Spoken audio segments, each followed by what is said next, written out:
Hey guys, it's Flip. After your mower's been sitting in storage for the winter, there's two things you should do first to prepare it to start cutting grass, and that's what I'm going to show you today.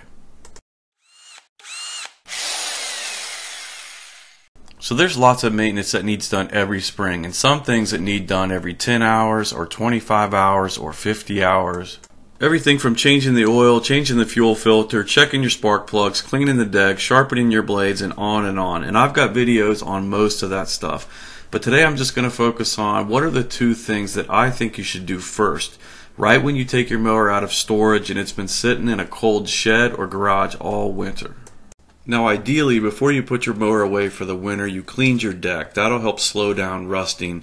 And hopefully you ran the mower out of gas or put some stable in the tank. Assuming you did all that, here's the first two things I think you should do before you put fresh gas in it and take off mowing. So if the mower's been sitting in an unheated garage or just out in the elements, it's more than likely that the battery has lost some charge and the tires have lost some air. So those are the two things that we need to address first. So we'll start with the battery. So the first option is, if you want to avoid having to do this in the spring, what you can do is use what's called a battery maintainer or a battery tender, and you can hook this up to your battery all winter. And this is a low amp style trickle charger, and what this will do will keep power running to the battery, but only up to a preset max voltage. When it gets to that level, it will shut off to avoid overcharging the battery. Then it will kick back on when the battery starts to lose its charge. If you're going to choose this option, most battery tenders like this one come with rings that can be attached to the terminals for more of a permanent installation that's going to sit there for several months. And those rings on there will allow you to lower your seat and it will be out of the way. Personally, I just prefer to do this in the spring and just top off the battery with this same type of charger before I mow, and that's what I'm going to show you how to do now. This is the method that I prefer just because I have a small garage and I'd rather not have a cord running from an outlet to the mower that I'm going to trip over.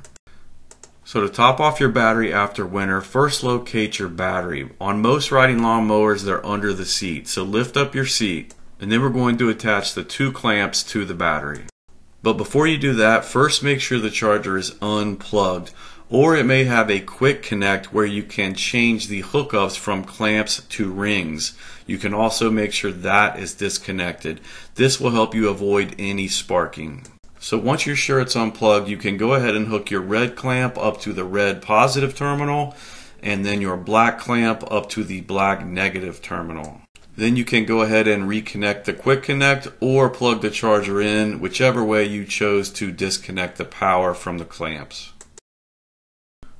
So you can see that the light is red, indicating that the battery is charging and it did need a charge.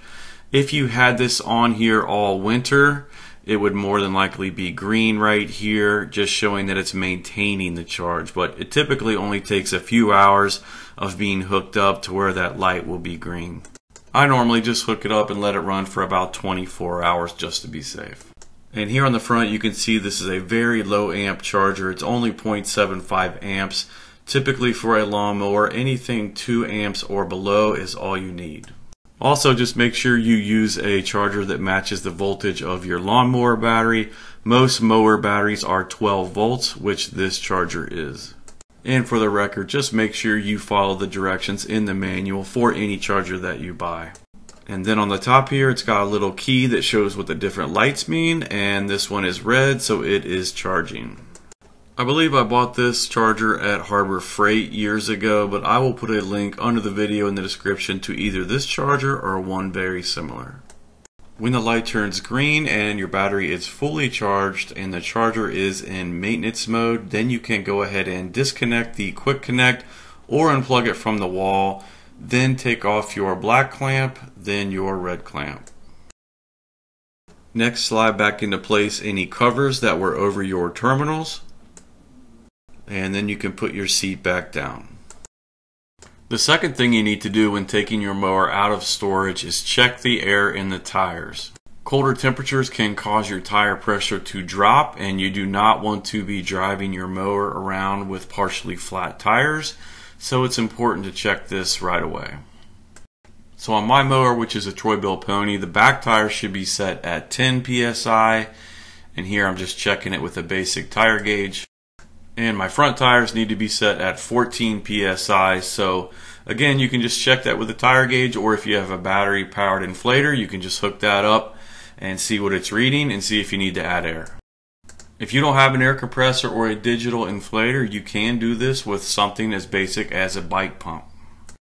I have a little 18-volt Ryobi inflator that I like to use for this. I really love this tool. I have done a review on it, and I'll put a link to that review in the corner of the screen right now and under the video in the description if you want to check that out. Okay, that's it. Again, these are the first two things I think you should do before you put fresh gas in and start mowing when you take your mower out of storage. Check the battery and check the tires. Obviously, there is more maintenance that needs to be done in the spring and throughout the year. These are just the two things I think you should do first. If you disagree or have some good tips about maintenance, please put it in the comments below. I love hearing feedback from the viewers. If this video helped you out, please hit the thumbs up button and subscribe to my channel. Thanks for watching.